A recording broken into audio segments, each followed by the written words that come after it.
حضرت شقیق بلخی رحمۃ اللہ تعالی علیہ ایک بار حج کے لیے جا رہے تھے.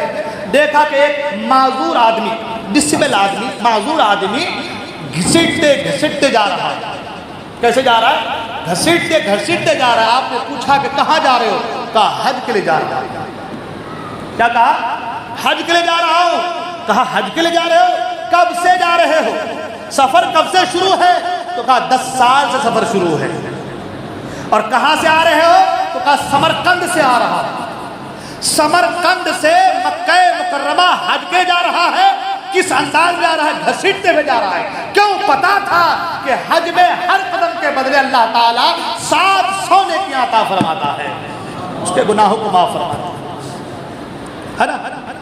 تو آدمی حج کے لیے جائے تو دل میں ارادہ کر کہ ہم حج کے لیے جا رہے ہیں، اللہ کی رضا حاصل کرنے جا رہے ہیں، اللہ کی رضا کی متلاشی بن کے جا رہے ہیں. یہ نہیں کہ ہم کو دنیا والوں کو دکھانا ہے، بتانا ہے، کاروبار کے لیے، تجارت کے لیے نہیں، سیر و سیاحت کے، تفریح کے لیے نہیں، بھیک مانگنے کے نہیں، اللہ کی رضا پانے کے لیے.